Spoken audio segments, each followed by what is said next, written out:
So let's take a look at how population size relates to economic development and affluence. Population size is the human toll on the environment. It's the eating, drinking, generating waste, consuming products, homes, cars, clothes, things that we use. Of the 7 billion people on the globe, 5.6 live in developing countries and 1.5 billion live in developed countries. So there's a population disparity between the rich and the poor, and that's really accelerated. 1/5 of the population lives in developed countries, but uses half of the world's resources. If we take a look at what affluence is, it's having a lot of wealth, such as money, goods, or property. And we relate that to global footprint.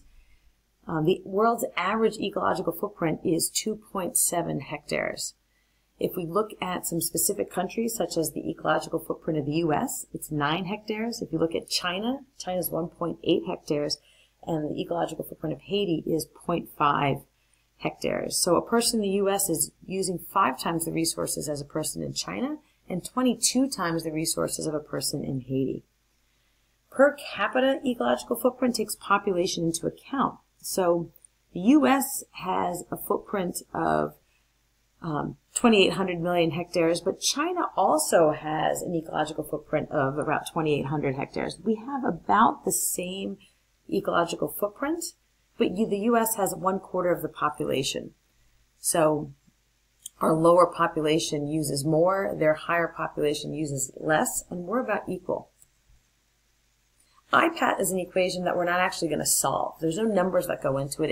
It's an idea. The formula is I is equal to P times A times T. And P stands for population, A stands for affluence, and T stands for technology.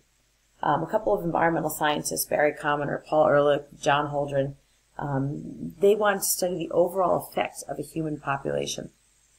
So population is really straightforward. The more people you have, the more impact you make on the environment. Affluence is created by economic opportunity. So a person in a developed country, compared to that has a family of 4 with 2 SUVs and a large home and a lawn and a pool, their affluence is going to cause a different impact from someone in Bangladesh. 4 people in Bangladesh in a 2-room apartment that use bikes.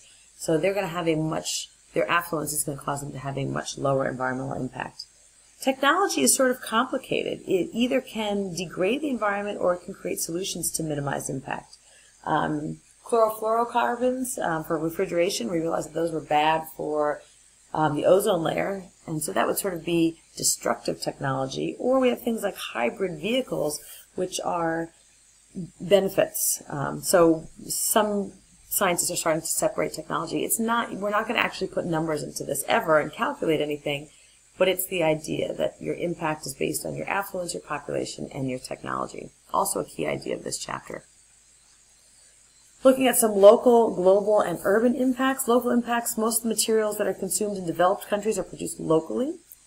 So, for example, land itself and using trees like woody biomass and clearing land for food. So if you're looking at those impacts, cultivating land and fertilizer. So overuse of local resources, clearing land for farming.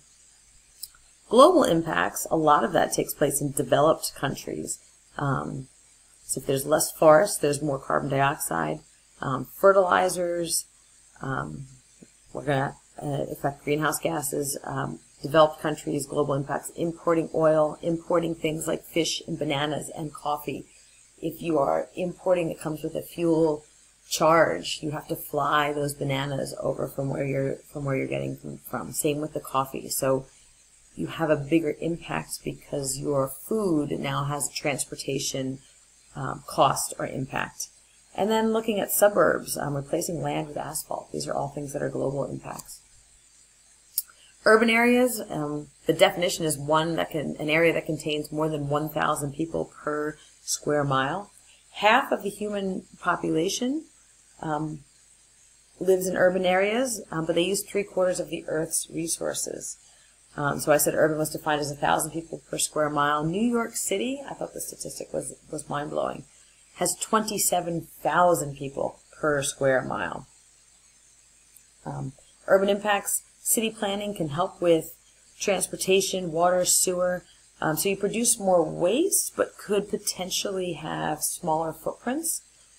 And the UN, the United Nations, estimates that 1 billion people live in sort of squatter settlements, which wouldn't have access to that sanitation and water and transportation. So there's challenges to the environment, both positive and negative, with urban areas. And these are the 20 largest urban areas in the world. You can sort of have a little visual as to where they are located. You can see many of them are located in China and India. The impact of affluence is the GDP, the gross domestic product. It's the value of all products and services produced in a year in a country. It's related to consumer spending, investments, government spending, and your exports and imports. The higher the GDP is often equal to higher pollution. It's important because rising income equals some falling birth rates, and so people that have higher income can afford environmental improvements and increased efficiency resources. So many people believe we can't have both economic development and environmental protection. So how can a sustainable development be achieved? So there was a Millennium Ecosystem Assessment Project in 2005. It was completed then. And it was a global analysis on the effects of the human population on ecosystem services, such as clean water, forest products, natural resources. And the conclusion of that is that the human demand for food, water, fiber, lumber, and fuel has led to a large and irreversible loss of biodiversity. They made some other conclusions, and those conclusions from this assessment were that ecosystem sustainability will be threatened if human population continues resource consumption. Continued alterations to ecosystems that have improved human well-being, increased access to food and clean water and housing will exacerbate poverty, and that sustainable practices will improve standard of living for a large number of people. So highlights of things to remember in this chapter that are important is you want to make sure that you remember those population pyramids and that you know how to read those. You really want to make sure that you understand that demographic transition. You want to make sure you know the IPAT equation, even though we don't calculate anything with that. You want to understand those equations for doubling, so population doubling, and the idea of what causes populations to move, that immigration and emigration and birth rates and death rates, and what influences total fertility rates.